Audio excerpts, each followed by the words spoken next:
Hello বন্ধুরা, good morning. আমি lip sync Mithu. তোমরা কেমন আছো? নিশ্চয়ই ভালো আছো। আমিও অনেক ভালো আছি।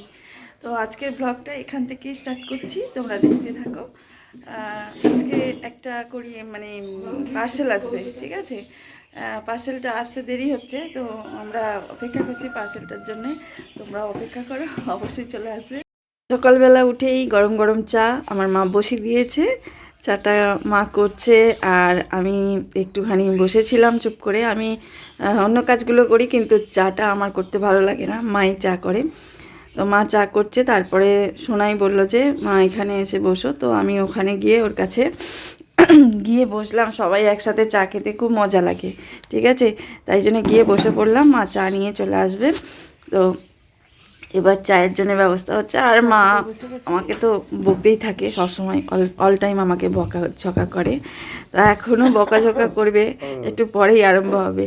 তো আমি চায়ের সাথে 4টে বিস্কুট খাই, ঠিক আছে? 4টে বিস্কুট খাই, 1 কাপ চা খাই, তারপরে টিফিন না খেলেও চলবে। টিফিন আমি খুব একটা বেশি খাই না। একেবারে ভাত আমরা 1টা-1:30টার সময় খাওয়া দাওয়া করে নিই।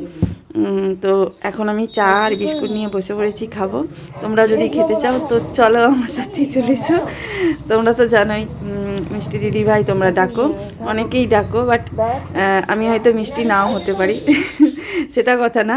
তো এখন চা খেতে বসে মায়ের সাথে একটু ঝামেলা হচ্ছে, কিন্তু আমি ঝামেলাটা ঝামেলার মতো নিচ্ছি না। দাঁত বার করে উড়িয়ে দিচ্ছি।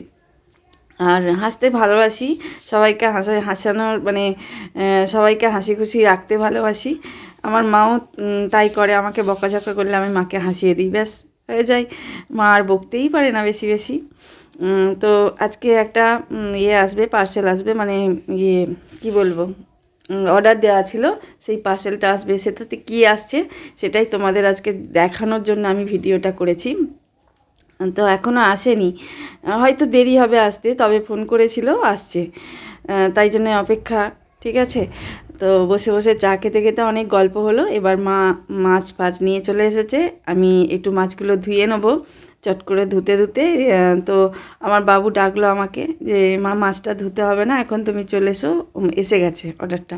তো অর্ডারটা এসেছে, এবার দেখতে যাব কি, দেখলাম যে বাবু খুলতে বসে গেছে।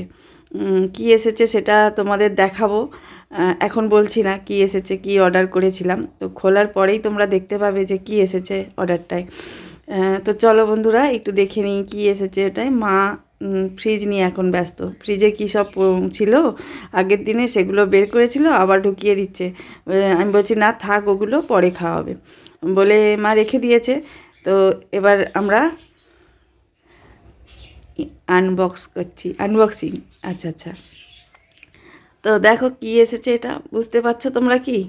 এটা একটা এই যে দাঁড়াও, আমার বাবু পড়েই তোমাদের দেখাবে যে কি এসেছে এটা। আসলে কি হয়েছে, এটা টুপির সাথে মাফলার। এটা বায়না করেছিল আমার ছোট জায়ের ছেলে।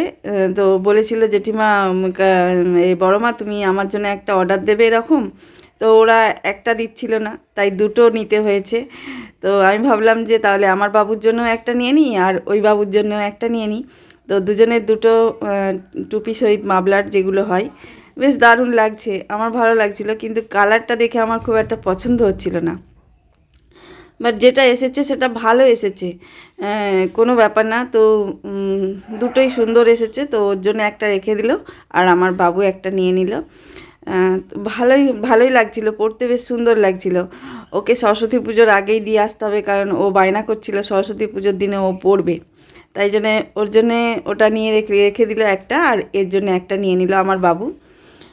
তো ভালোই হয়েছে জিনিসটা, খুব একটা খারাপ হয়নি। শীত তো ফুরিয়েই আসছে, এখন বেশি শীতটা পড়েছে। সরস্বতী পুজোর সময় একটু একটু থাকবে হয়তো, তারপরে একদম শীত গোয়িং। তো বন্ধুরা তোমাদের ভিডিওটা কেমন লাগলো একটু বলো প্লিজ। আর আমার ভিডিও তো অনেকটা ছোট ছোট হয়ে থাকে, তোমরা স্কিপ না করে দেখো, অবশ্যই ভালো লাগবে। তো আবার চলে আসলাম আমি আমার মানে কাজে। আমার যে সকাল থেকে কাজ শুরু হয়, সেই সব কাজগুলো করতে হয়, সেই কাজে চলে আসলাম। টাটা বন্ধুরা, আবার দেখা হবে অন্য ব্লগে। টাটা।